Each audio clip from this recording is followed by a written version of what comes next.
Again, I'm Harrison Keller. I'm the Deputy to President for Strategy and Policy here. And we're delighted now to introduce Derek Thompson, Senior Editor at The Atlantic. Derek, you know his work, primarily writes about economics, labor markets, and the media.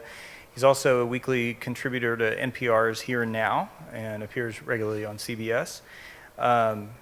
Derek has received several national honors, including 2016 Best in Business for Columns and Commentary from the Society of American Business Editors and Writers, and this year released a book, Hitmakers, The Science of Popularity in an Age of Distraction. And most recently, and relevant to our conversations today, he wrote a piece in The Atlantic titled The Myth of American Universities as Inequality Fighters, that covered some of the preliminary highlights of the climb research. So thank you for joining us today, Derek, and I'll hand the mic over to you.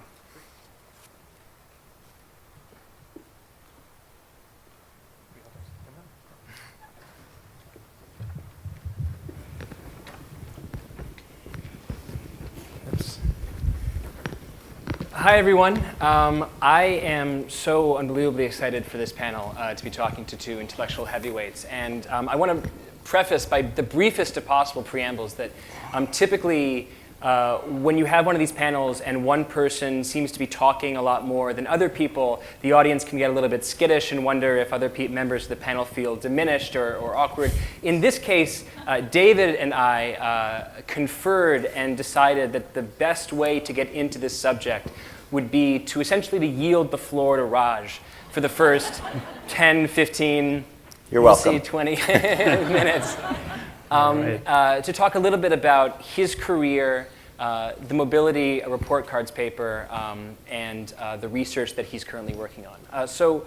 Raj, the first question for you essentially is, I want you to set up this most recent project by talking a little bit about why you chose to focus on social mobility in the first place, and then also, once you're looking at the entire pipeline of social mobility, and you're looking at the effect of neighborhoods and residential segregation and the power of teachers, why go so deep on colleges? Why are colleges such an important part of this pipeline? And then maybe take us through the papers that you've been putting out.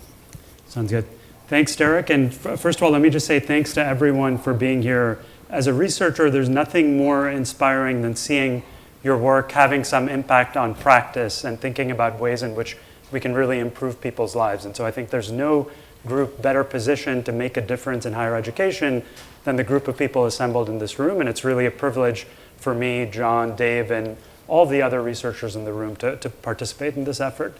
So let me start, Derek, with the first question you asked on how I got into these issues. Like many of us, I think many of us are motivated to work on the topics we work on by our own personal experiences. And in my case, my family, my parents came to the US in search of the American dream, like many other immigrants. I was reminded in particular, hearing about people's stories and conversations today, about a story my father would often tell us as kids about his experience in coming to the US. So my dad grew up in a really poor family in a village in South India. And he tell a story about when he received admission to the operations research or statistics PhD program at UW-Madison in this Indian village. And that was like a great moment getting that letter in the mail. But because his family, didn't really know much about America, Madison, et cetera, they said that he had to consult the town astrologer to decide whether, this actually was a sensible thing to do. And my dad tell us how the astrologer told him, this is a terrible idea because the ship you're going to take to the United States, I can see this when I'm reading your poem, it's going to sink along the way. And so my dad somehow, was interested in statistics even before he got to the Madison PhD program, concluded like that was probably quite unlikely.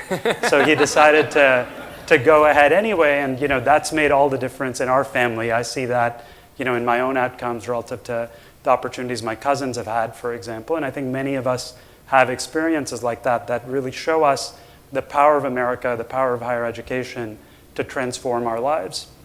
And so motivated by that kind of personal background, I've always had an interest in understanding issues of poverty and opportunity and how we can give more kids the opportunity to succeed. And I think a lot of our recent focus and interest in this area from a scientific perspective is motivated by that trend that John showed initially in his presentation of the fading American dream, where you can see for the generation of people coming to the US when my parents did in the 60s and 70s, America really was a land of opportunity where you felt like you could get ahead and your kids could have a better standard of living than you did. But today, for many immigrants and for Americans, growing up here, that's much less the case. And so motivated by that, a group of us, researchers at Stanford, myself, John at Brown, Nathan Hendren at Harvard, a group of researchers, we've come together to form what we're calling the Equality of Opportunity Project, which is a project that essentially aims to figure out at the broadest level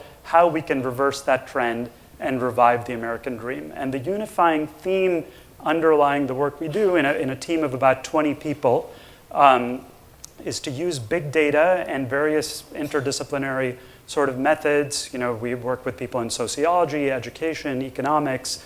We don't really have a particular methodological bent other than wanting to use the best data possible and the best empirical methods to, without any ideological bias, try to figure out how we can revive opportunity for as many kids as possible.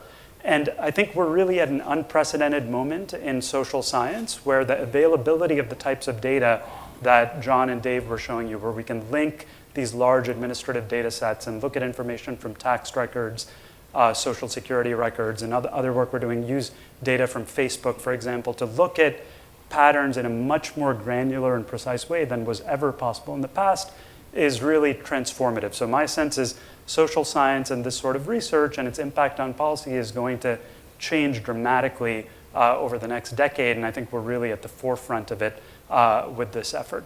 So in the Equality of Opportunity Project, as you mentioned, Derek, we're kind of thinking about the pipeline that is involved in producing opportunity from birth to adulthood. So we see higher education as a very important part of this pipeline, but in much of our earlier work, we focused on conditions like the neighborhood in which you grow up and how that influences your life chances, or how the quality of the teachers you have in kindergarten or in elementary school affect kids' long-term outcomes.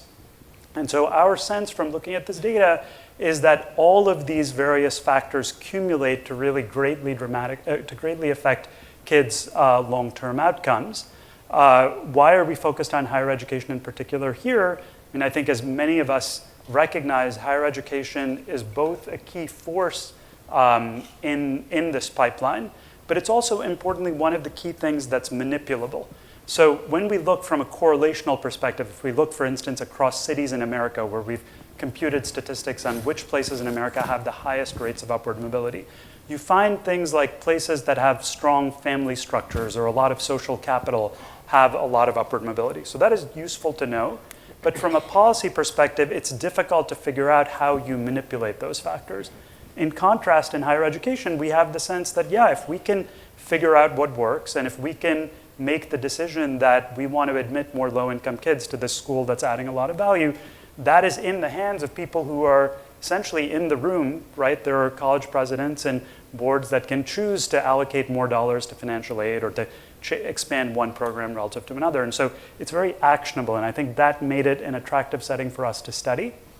And so what we started out doing, as many of you know, is compile statistics on mobility rates across colleges in America in this paper on mobility report cards, which we released in January of this year, which basically showed for every college in America what is the income distribution of the parents of kids entering each college, and what are the outcomes of the children in terms of their earnings at each college. And so putting those two sets of data together, you could ask basically what do the mobility rates of each college look like? That is, what fraction of students at a given college start out in low-income families and end up in the middle class or end up reaching the top of the income distribution.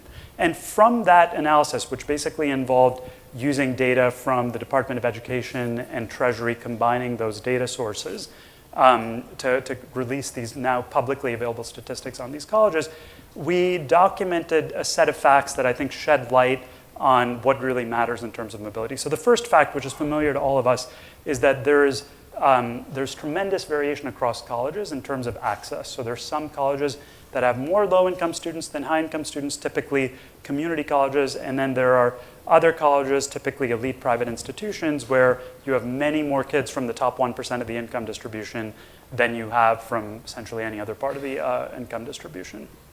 So that's a fact on access. So then turning to outcomes, which is where I think putting these two things together can be really illuminating, we found that the outcomes of low-income kids, the few low-income kids who ended up going to these more selective schools, ended up looking pretty similar to the outcomes of kids from higher income families, which is really an encouraging fact. It suggests that these kids are not mismatched. They won't underperform at elite institutions. So that at least creates a reason to investigate more carefully how we might increase access for low-income kids more systematically going forward. Third, we found that there's a lot of variation in these mobility rates across colleges. And here, it's important to draw a distinction between what we call mobility in general and upper tail income mobility. So what I mean by that is, if you look at some of the universities we've talked about today, like the City University of New York or Cal State, for example, those universities excel, at least in a descriptive sense in the data, in taking kids from the, say, bottom quintile of the income distribution and helping them reach the upper middle class, say the 75th or 80th percentile. If you just look at the data, where are the most kids moving from the bottom to the middle class? It's not at schools like Harvard or Yale, or not even at schools like UC Berkeley or UT Austin.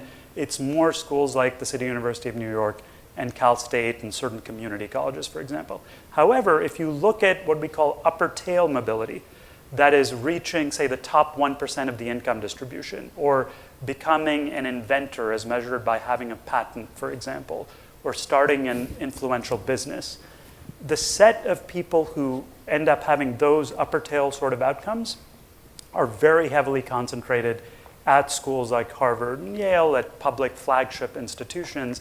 And so some of the conversation we've had earlier today is, should we be thinking about expanding access at just kind of the workhorse schools that have large numbers of students? I think that's absolutely right in terms of the arithmetic of it. You should be focusing on those schools.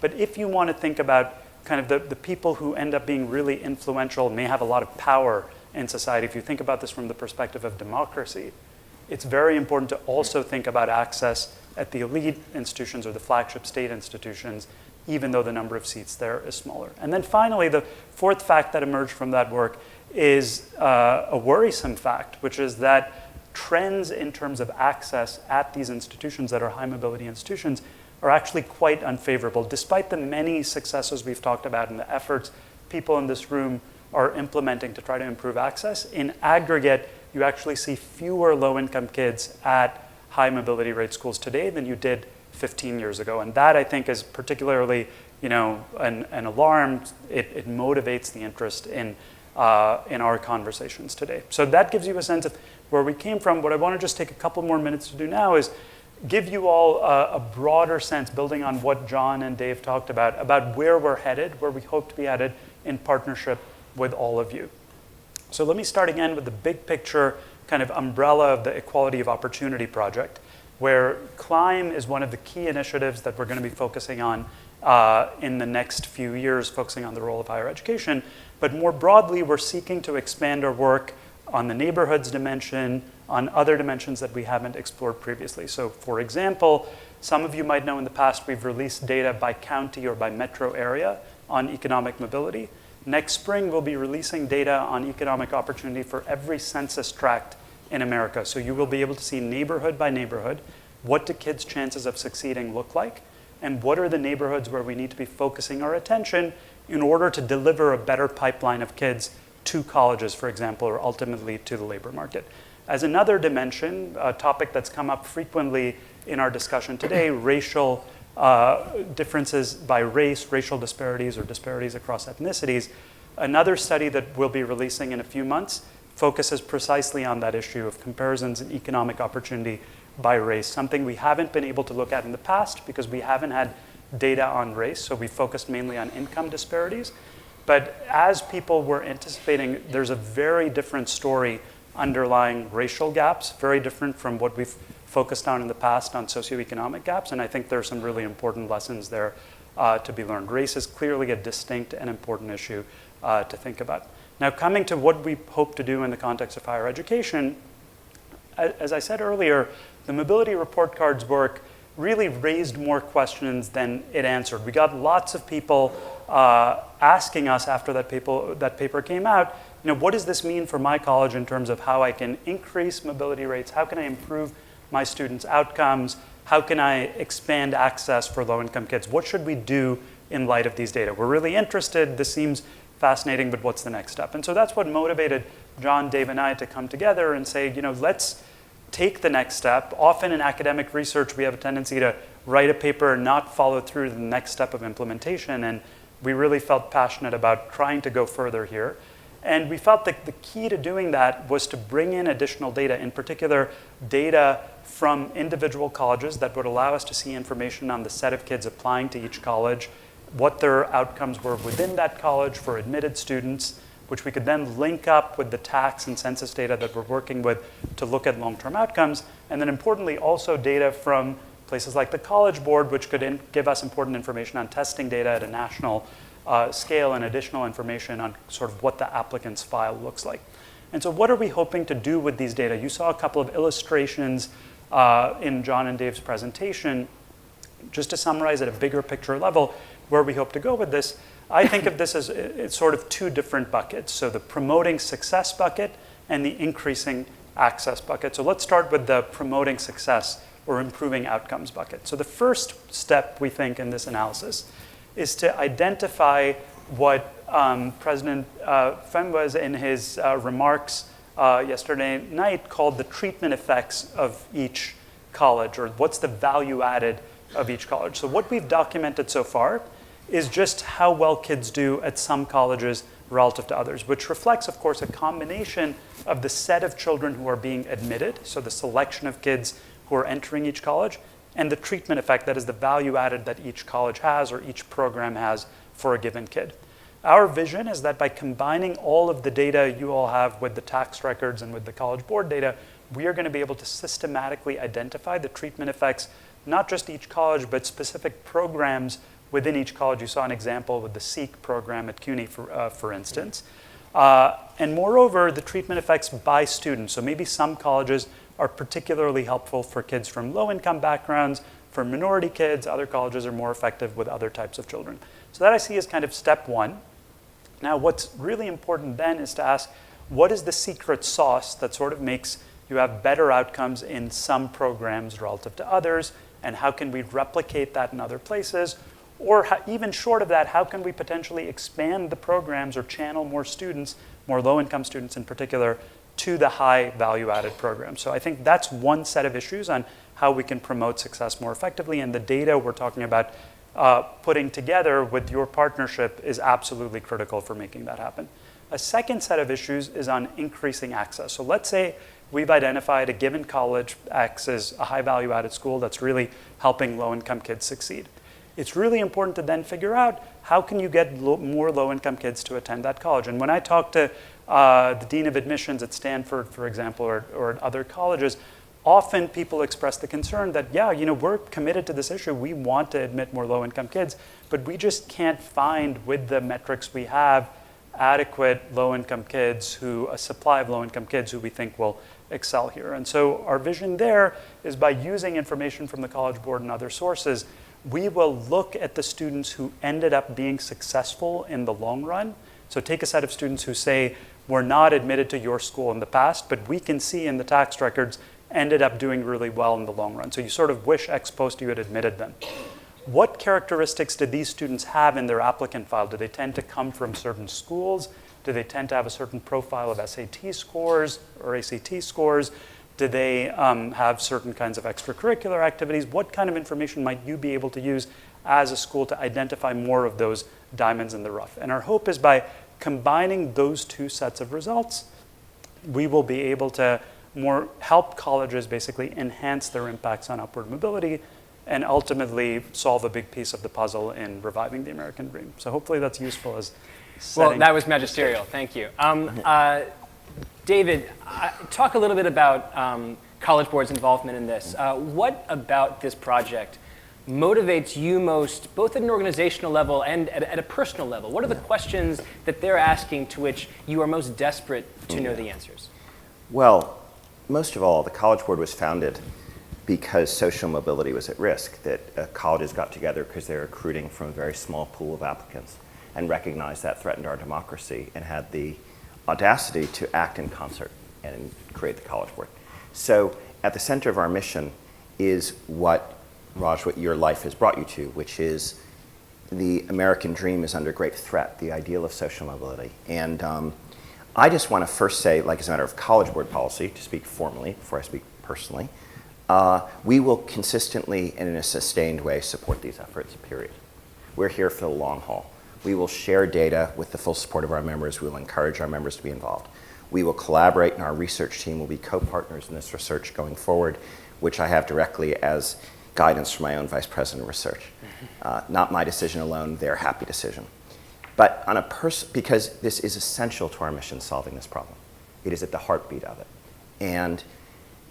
But I also would like to say on a personal level that at a difficult time in our society, it is truly wonderful to see such able people of such heart and mind as the team, Raj, you've assembled, devote their lives to this question. It's moving.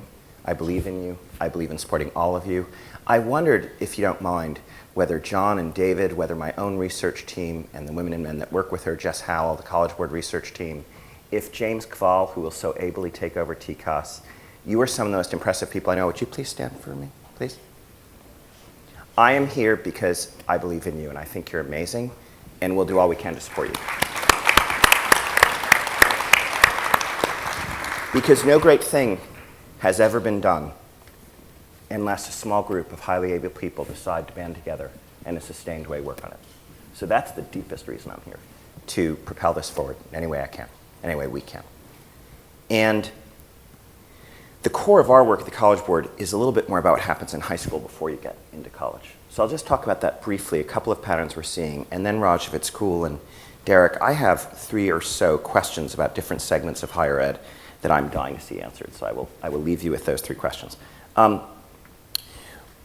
We felt that the SAT, along with most of our society, had gotten to the point where it was recertifying inequalities that existed in our society rather than disrupting them. I'm trying to put it as bluntly as I can. It was founded to disrupt who goes, but with expensive test preparation available to some, with all sorts of dynamics around the test, we thought it was mostly perceived as merely kind of certifying those who already had resources. So we redesigned the test to utterly abandon its aptitude heritage and go, rather than something that was hard to measure and hard to change, a test of simple math, reading, and writing skills that are easy to change through practice. And then we worked with Khan Academy to make practice free.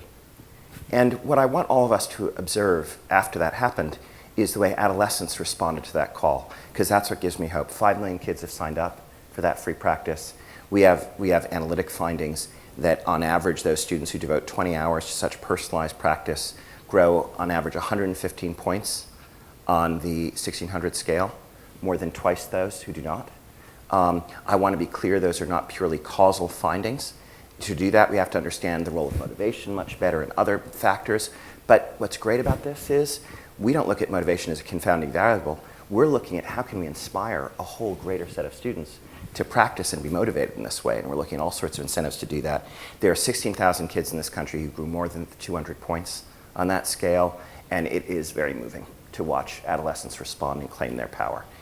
In another area of our work in AP, I've long worried that the STEM discussion, we've been lecturing adolescents for about a generation. Does anyone old enough like me to know the Gathering Storm report by Norm Augustine?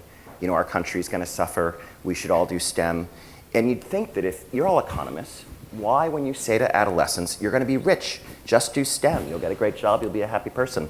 Why have the numbers not changed? In fact, there are fewer women engineers now than before. It's as discouraging as your low-income participation data. And so we at the College Board realized that if you've been inviting someone to a party for 20 years and they're not coming, that is, when we have an AP computer science course and the only kids in it, roughly speaking, are young white men and Asian men, something has to give. So we designed a new invitation. We designed a new course called AP Computer Science Principles.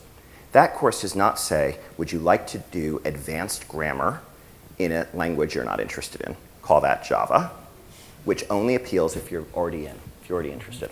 It says, would you like to build an app? Whatever you're interested in, would you like to build an app? If you're a scientist, if you're into the arts, whatever your thing is, would you like to build an app? Students responded very differently. We went from 2,000 black people in this country doing advanced computer science last year to 5,000 African Americans this year. We went from 5,000, I want to just make sure I get this, yes, that's right, 5,000 Latinos to 14,000 in a single year. We went from 13,000 young women showing their advanced work in computer science to 27,000 in a single year.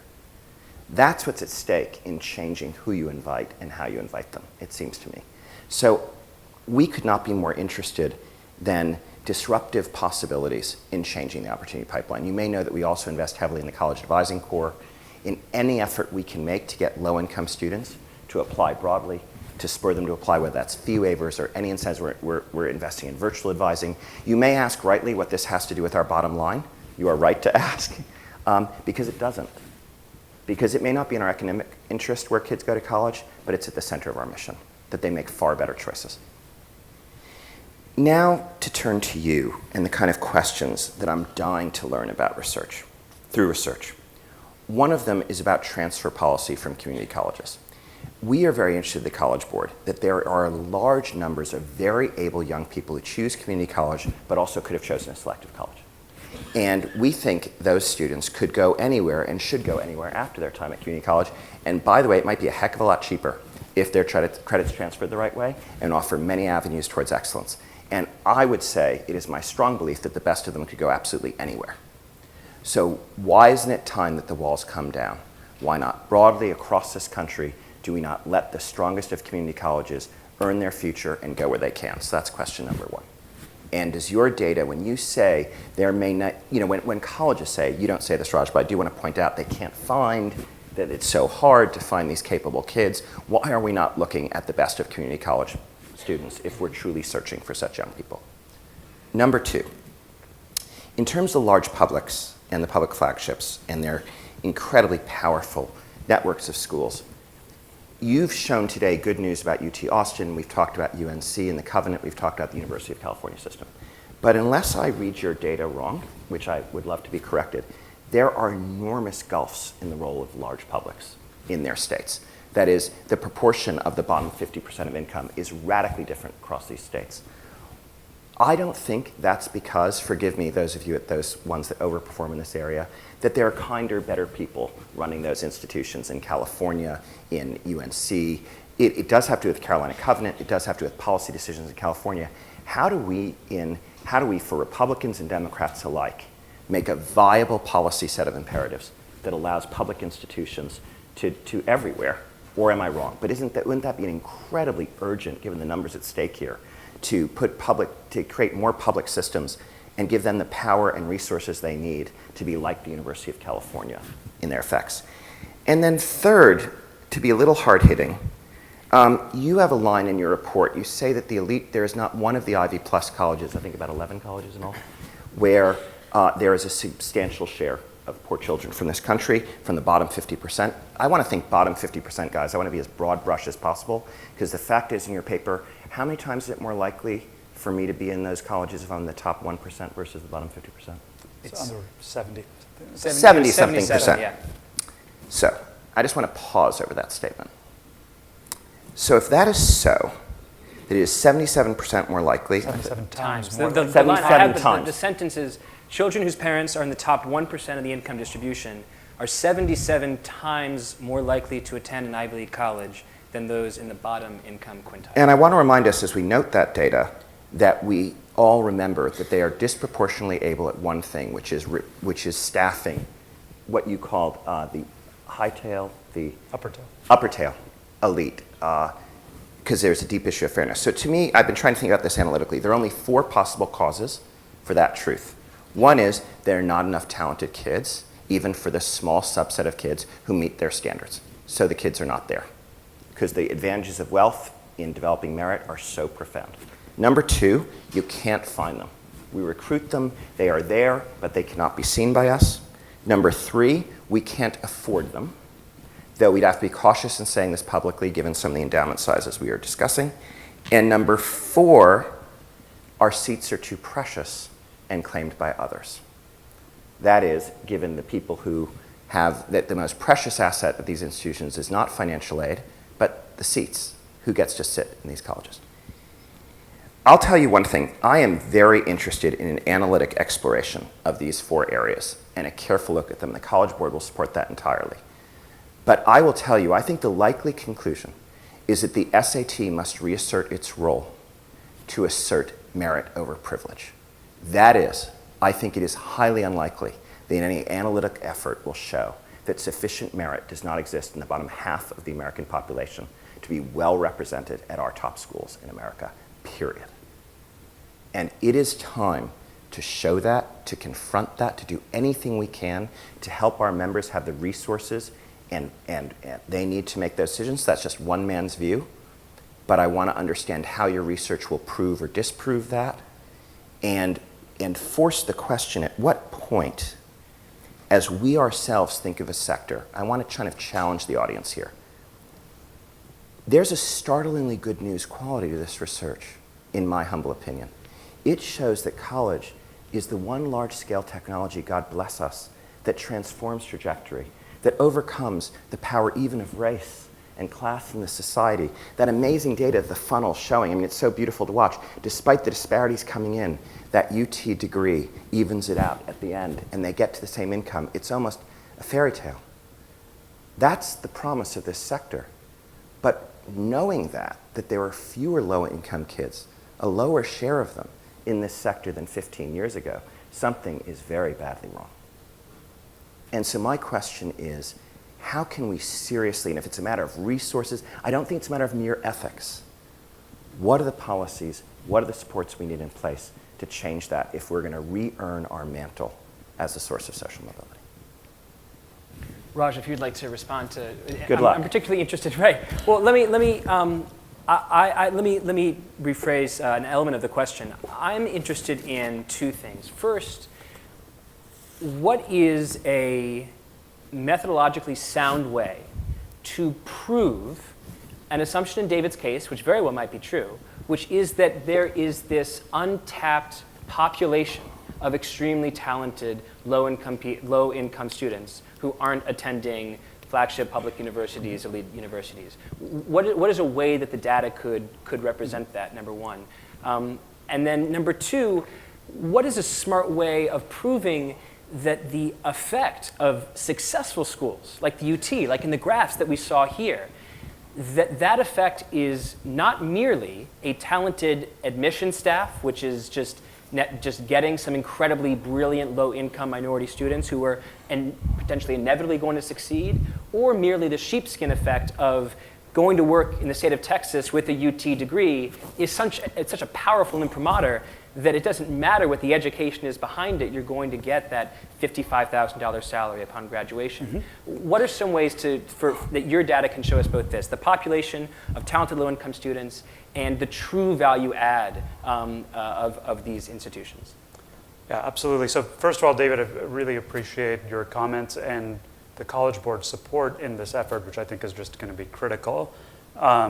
A lot of what you said resonates with me in terms of key questions to answer. These are the types of issues we'll be investigating. Let me take the 2 specific angles that Derek raised. So first, how can we definitively assess the extent to which there's a supply of high-achieving, low-income kids, and how can we find those kids and perhaps make them available, in a sense, to admissions officials? So concretely, the way we're thinking about this is, let's say you take a college like UT Austin, for instance, and take a set of students who, say back in 2000, were not admitted to the school, or take some other institution like Stanford or Harvard, for example, where there might be more discretion in admissions, and find the set of kids who were not admitted. Okay, so now track those kids forward using the tax records and other government data we work with. We're going to be able to track those kids just like we can track the kids who were admitted, and identify the subset of children who ended up being really successful by whatever metric you'd like to use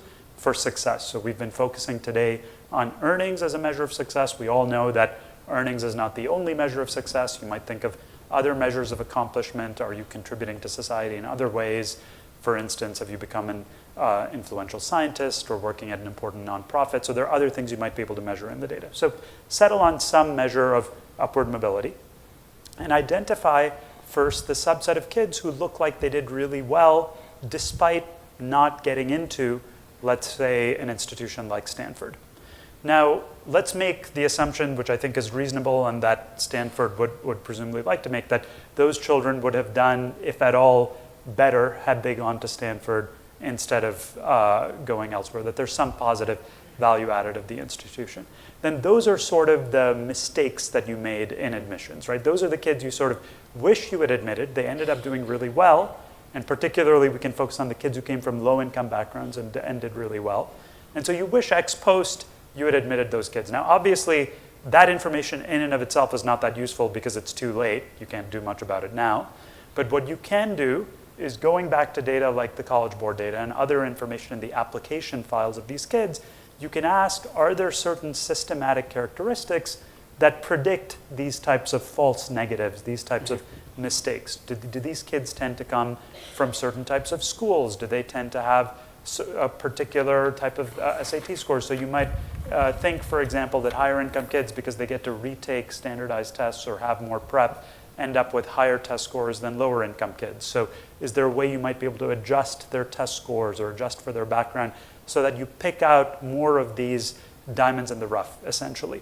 And our sense is by combining all of this data with modern machine learning statistical methods, we will be able to really precisely quantify the supply of such students, and not just quantify that supply, but potentially give colleges very precise tools to identify in your area, in the set of students around, in Texas, for example, versus students in California. These are the types of factors you should be focusing on. So that's the sense in which I think you can give a very scientific, precise answer to your first question. And so just to be clear about this point, because you said something I wasn't expecting, you anticipate that you might not only be able to demonstrate a national population of high-achieving low-income students, but you might even be able to tell colleges, essentially give them the equivalent of a geographical heat map. Here is where they are more likely to be. Yes. That's really interesting. And not just by geography, but on other characteristics as well, right? This is the type of profile you should be looking for, maybe in terms of outreach to get more kids of that type to apply or change admission standards for this particular type of kids. That's where you kind of have the overachievers relative to what you might currently expect. Yeah, and just to pause one more time, it's interesting because one of the implications of your mobility reports card paper, one of the findings explicitly, was that low-income students achieved at essentially the same level as high-income students at these institutions.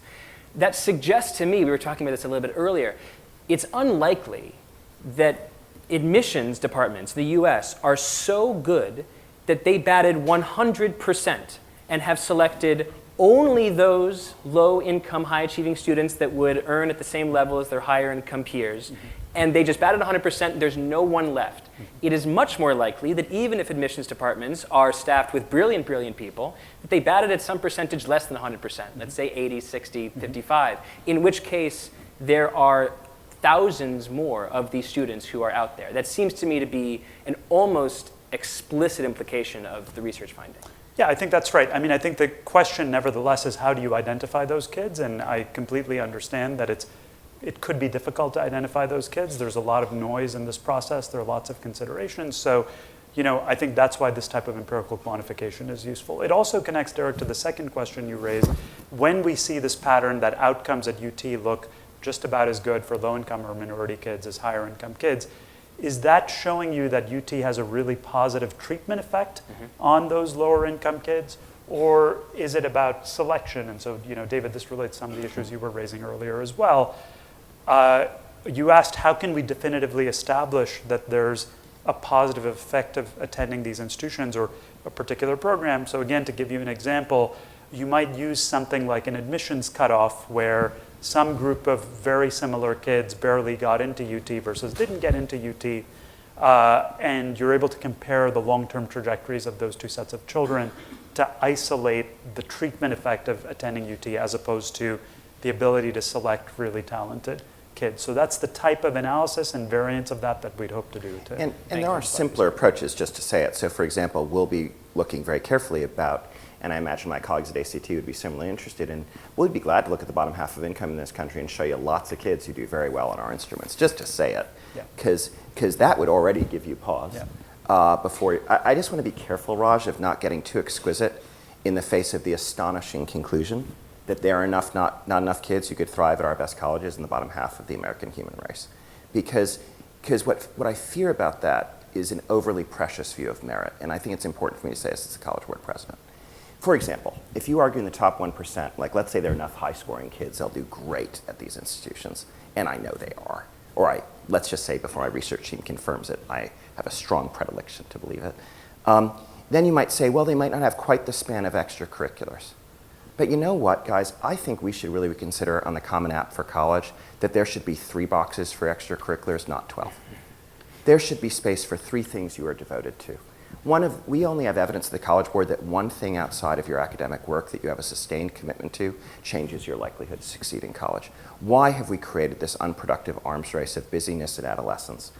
It would be great for the rich kids too, by the way. I mean, the saddest thing I hear from parents is that their kids are too busy. Why not have more time for fun and for family, for faith, for anything but getting into college?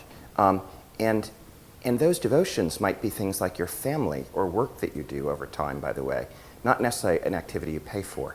So I just think that there's time for a little soul searching in addition to research about how have we constructed a world of merit that could even have allowed this to begin. So I want to press us on that, to consider that. And I want to press another question. David, if I could just jump in for one please, second related to that. So on the issue of merit, I completely agree that it's implausible that merit is so concentrated in the top 1% in terms of innate ability or intrinsic ability. But relating to an issue that came up a number of times earlier today, I think we also have to remember that the students who colleges are considering admitting have experienced 18 years of very different backgrounds, right? Yeah. Relating to other aspects of what we work on our team of neighborhoods and schools and the various other disparities that have played out. And so if you think about merit at the time of entering college, no question. I absolutely agree that we need to investigate this very carefully, but it might be less extreme than one would think. I think despite the ravages of inequality, let's remember we're talking about staffing only the very top colleges. Yes. So I'm not trying to say the bottom 50% has equal life chances, but there is a group of them, and I think it's much larger than we're considering, that resist and even are strengthened by those forces. But let's keep that debate aside, but that's my strong hypothesis. And if that is so, we have a reckoning to have. We have a hard set of discussions about what is true about higher education in America, because if it were true that there were such kids, that we could find them, and nonetheless that they are not there, then we have to ask if our best colleges are advancing socioeconomic diversity and strength, or the opposite. I just want to press the case till we look in the mirror and ask ourselves, be so careful to earn our rightful role. I'm so proud of it, by the way. I hope my colleagues in higher education and K-12 get my pride in the role of college, but we must earn it by our results and who's there. And I'll ask a question about that I think is a bit hard-hitting. Let's not underestimate the value of sheepskin, Derek. You kind of threw it aside as if, if a degree gets you a great job and it can overcome inequality, the sheepskin's great. But I want to ask us as an audience how far we want to take that. You could almost take from this research that we should give out degrees en masse because there's such a great inequality answer, let grade inflation go amok, give out degrees as much as possible to a wide range of kids. It would lead to social equality. And I face this in my daily work, so I thought I'd throw out a hard question that I'm facing. We've decided, and I worry about debt without degree, so I worry that we've got another problem that we're staring at, which is that investing in all kids, regardless of readiness, when they don't complete, can lead to catastrophic effects where they partially complete degrees. We talk about the private sector colleges doing it, but I just want to be clear, it's also done by the fact that if you're not ready and you're in remediation, you maybe shouldn't be there, and colleges have not at scale reversed those forces in it. So what is the standard of readiness we believe in? And I'll give you an example. In dual credit, for example, and I face this every day, 97% of the kids get credit. Now, I know some of the partners in dual credit do it very differently and have standards. I'm talking about a global effect here, which could be different at every institution. Whereas in advanced placement, 57% of students earn credit. Should the College Board hold that line? Is that appropriate? It does the meaningful, we see much better completion rates, et cetera, but is it better to hold that line of standards and say there is something to earning a college credit that's demonstrable, that's shareable, that predicts certain success in advanced courses, or do you leave it kind of wide open because getting a degree is such a powerful advancement? We have, that's the last, I think we have, 15 minutes left for a Q&A? And I definitely want to give people a chance to ask questions here. So put your hand up, and I think we have someone walking around with the mic if you have a question. I was hoping Raj would answer me. Well, while we're waiting for the mic to get, I would just briefly say, I think sheepskin effects could be part of what's going on. Yeah. I think the question is scalability. They fundamentally rely on reputation, right? Imagine that UT were just to hand out degrees to anyone who walked in the door. Presumably, even the sheepskin effect of getting that degree would become much, much lower, right? So you get that effect precisely because of the expectation that there's a certain educational product that's being delivered. And so it's tricky to figure out how you sustain that in equilibrium. Hi, Rebecca Karoff. I'm with the University of Texas System Office. I'm just struggling a little bit with the focus on, and it's the language that's being used up there, high-achieving kids from low incomes. What about all the non-high-achieving kids who are populating all our other institutions, community colleges across the country, other schools in my system that aren't UT Austin, that are doing phenomenal things, UTEP, UTRGV, in terms of raising the mobility. So I'm just wondering, how do you, absolutely. Do we need to say high-achieving? Is there another way to spin it? So I think high achieving is relevant for a small subset of schools that we've maybe spent disproportionate amount of time on, but if you look at our data, exactly as you're saying, it's places like UTEP, it's places like CUNY that are really the engines of mobility in a much larger scale. And those kids are, in a broad sense, high achieving, but are not necessarily at the very top of the distribution of applicants, of course. And I think it's critical to devote most of our attention, if we want to think about improving mobility at large, to that set of institutions, simply because of the numbers. This is a point that came up earlier. And because if you think about the cost of education at the elite private schools per student is, something like $70,000, $80,000 per student. At schools like CUNY or UTEP, it's closer to on the order of $10,000 a student. So if you're thinking about a scalable model that you're actually going to be able to use to educate large number of students and give them chances of rising up, you're exactly right. That's the group of students you should be focusing on, and that is, primarily what our attention will be focused on. So thank you for clarifying. And I just want to say where I was just getting to, I think, is quite relevant to what you're talking about. That is, for that very large body of students who transformatively go to college, who are ready for college, but then how far down should we go in terms of performance too? That is, I couldn't agree with you more. High achieving is a lark that discusses some of this. But I do think we have to have a serious discussion about whether we invest funds in the college ready and near to college ready. But then when you go beneath that, how often do we really turn around those trajectories in college? Or how often does that lead to debt without degree, whether it's at UTEP or other places? In other words, what's that limit, I think, is a deep question. However, I would say to you, just along with my community college friends here, that there might be wonderful alternatives for students who might have command over less math. For example, certain kinds of career training and technical degrees that could be extremely exciting pathways. And maybe we should be very careful of imposing false requirements in math or other areas that force them into remediation rather than productive avenues there. So I couldn't agree with you more. I would love to see a broad view of how we advance, talent from all segments of our society across. And I think in the large publics outside of the Texas system, outside of California and UNC, you see a real problem with poor attendance or low-income attendance in the bottom 50% across those systems. So these issues are prevalent over here. As darkness descends, I can't see Hi. the hands. Hi. Hello. Hi, Eloy Oakley, California Community Colleges. I'd like to respectfully push back on David a little bit and ask you a question. So we're talking about merit over privilege.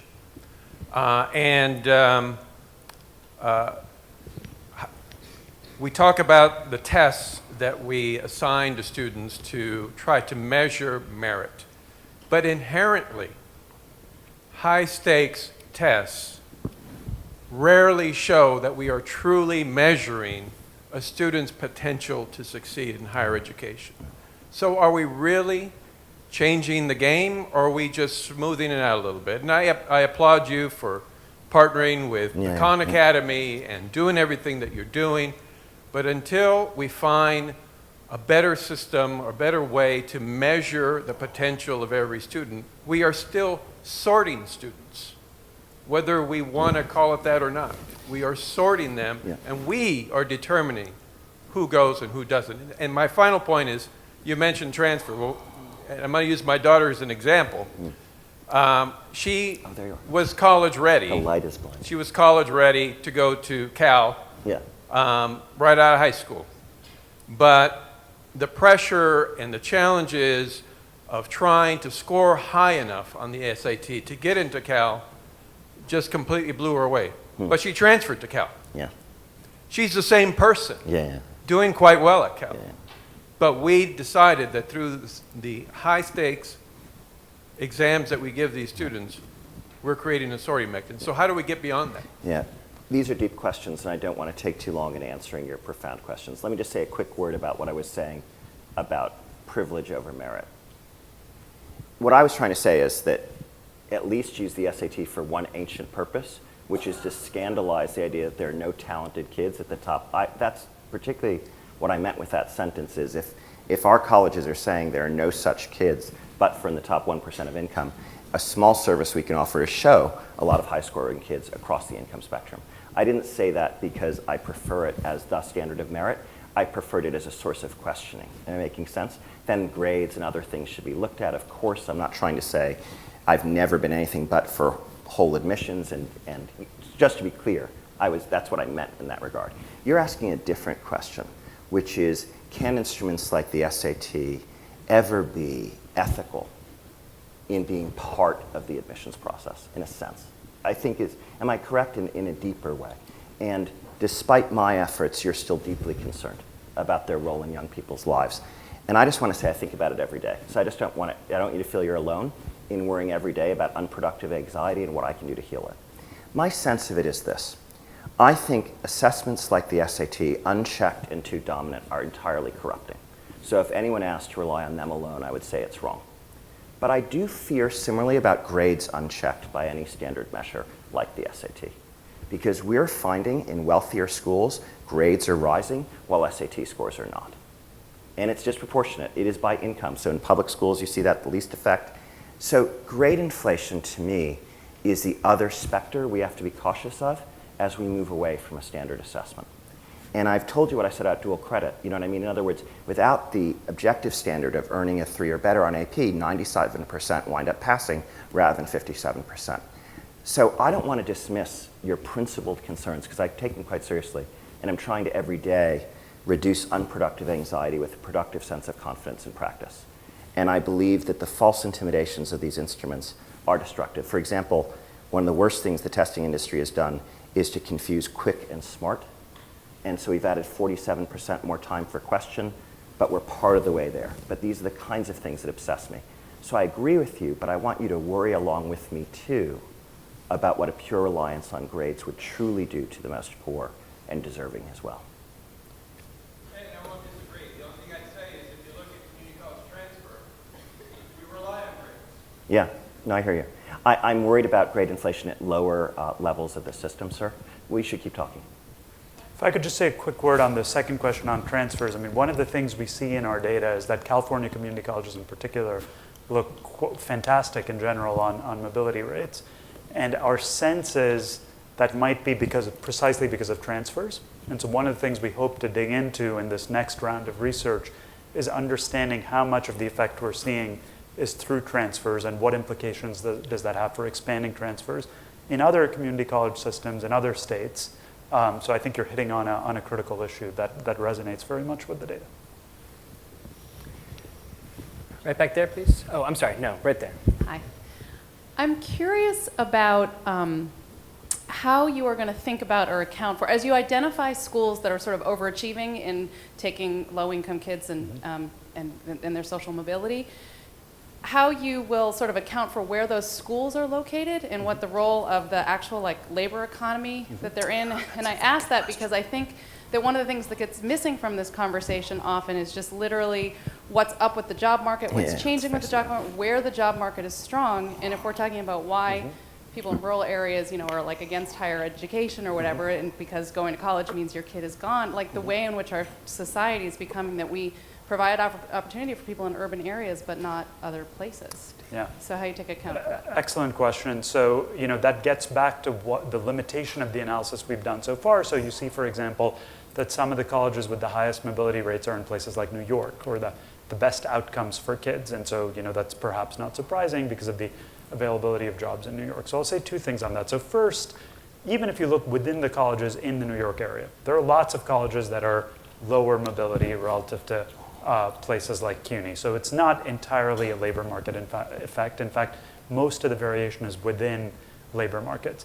But going forward, we want to be much more precise about tackling exactly that kind of issue. And this also relates to Derek's earlier question on how we identify the treatment effects of schools. We want to compare very similar kids. So take a child who barely got into one school versus didn't get in and ended up attending a different college within New York, say.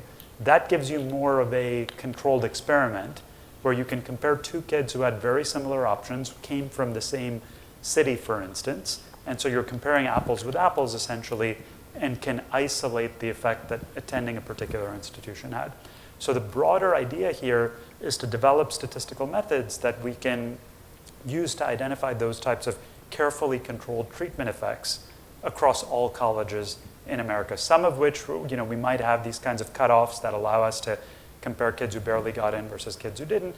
And in other places, we do things like control for SAT scores, hometown that you came from, school grades, other information we have to come as close as we can to an apples-to-apples comparison. So that's precisely the type of issue we're trying to address in this next phase of the research. Over here. I have a microphone. Okay, so Zakiya Smith, Lumina Foundation, and I'm wondering, someone made a kind of almost an offhand comment about how more selective institutions, or institutions that tend to do the best in some of the outcome measures, spend so much per student, right? And the places where students don't do as well probably spend much less per student, and also have fewer resources to spend on students. So it's not entirely surprising. And when we talk about kind of whether students are college ready and things like that, we've talked a lot about whether at Lumina colleges are student ready, like how can we help think about what colleges are doing. And if we weren't in higher ed, like if we were thinking about this in a K-12 context, it would be, I think, completely foreign to talk about whether students are ready enough to enter, we do talk about student readiness in third grade, but when we think about the solutions, we don't think about sorting the students differently in types of schools. We say, what resources do the schools have, and can we do a better job in giving them the resources that they need? So if the California community colleges aren't doing as well as the CSUs, who aren't doing as well as the UCs, say, well, what does the funding look like at those institutions, and can we do a better job? Like, does it make sense that students that score very high on the SAT get the most amount of money and resources heaped on them in higher ed, and the students who need the most get the least amount of money, and the institutions that have the least? And so I guess I'm asking a bigger question, which is, should we not be thinking differently about the resources that institutions get to serve the neediest students, rather than kind of the students who are already probably going to do pretty good, and if you just put them in a library somewhere, they'll get a degree 4 years later, versus students that really, really need intensive work and studying or tutors and stuff like that to help them succeed. So let me first just clarify something in the data, because I think I had made that offhand comment. So it's true that the most selective colleges that channel the most kids to the upper tail tend to have very high costs and high expenditures per student. But there are lots of colleges that spend significantly less, that have high mobility rates. So there actually is not a very strong correlation between expenditures and mobility rates. You can find a number of colleges in the data that don't have astronomically high expenditures and have quite good outcomes, CUNY, Cal State, UTEP being examples of that. That said, I think you're hitting on a critical issue, which is ideally going forward, you would direct resources to colleges based on how much they're achieving the mission of helping kids, and in particular low-income kids, succeed, rather than purely on the basis of inputs, like the number of students who you have enrolled. And we've heard a number of others make that sort of remark, how it kind of distorts incentives So when a university graduates students more quickly, that might actually reduce their funding rather than increase their funding because they have fewer students enrolled at any given point in time. And so more broadly, David and I were talking about this earlier, one way to think about an outcome of this research is at kind of the micro level, institution by institution. How can we improve outcomes? And I think that's a very important aspect of what we can do. But there's also a systemic change in incentives that I think is important to think about. So if we can use this data to settle on some outcome measures like earnings outcomes or mobility rates that people really find meaningful, then you could imagine eventually having funding that is at least partly related to those outcomes and not purely a function of enrollment. That is, if you're a high mobility rate school or you're a high value added school for low income kids, you end up getting more support for the state, for example. That could be an element of the direction in which funding goes. Or more generally, or in a different vein, you could think about trying to influence ranking systems. So we were encouraged that recently Money Magazine started to put about a 20% weight on mobility rates, the statistics that we released for colleges on one of the elements in its ranking. And that changed things quite a bit. CUNY, for example, moves up a lot in the ranking when you do that. Now, I think that's important because that changes the incentives that colleges have. Now, admitting more low-income kids actually moves you up in the rankings rather than down in the rankings, which is the way it traditionally works when you use existing measures like average scores and performance and things like that. So Here, here. Yeah. Right there. Raj, I'm aware that, especially after this session, your list of additional research questions is very long. But I do want to make the case for one group of students, and that's the students 25 years and older. I've actually noticed throughout the conference here that we've used the word kids a lot, but given that 40% of students in the United States are now 25 years and older, I think that's something that we ought to look at. I'm wondering if you've already done that or whether that is on your list of research questions. So thank you for pushing us on that. So most of our work to date has focused on the traditional college-going ages of 18 to 22. A lot of the results John and Dave were presenting, for instance, use that definition. There's no inherent limitation in the data that says that you have to focus on that group. That was a simple place to start. For data reasons, we have certain measures that we've published that look at students up to age 28. Partly we're constrained by the time span of the data. So to look at much older students, for instance, you have to go basically further back in order to have the full set of years. But going forward, I absolutely agree that it's important to pay attention, particularly when you think about community colleges, for instance. You're missing a huge part of the student body if you don't look at students who attend at older ages. And so that's absolutely something that we can do and that we will hope to do going forward. So thanks for raising that. Right there. Thank you both, David and Raj, for a terrific wrap-up to a terrific day.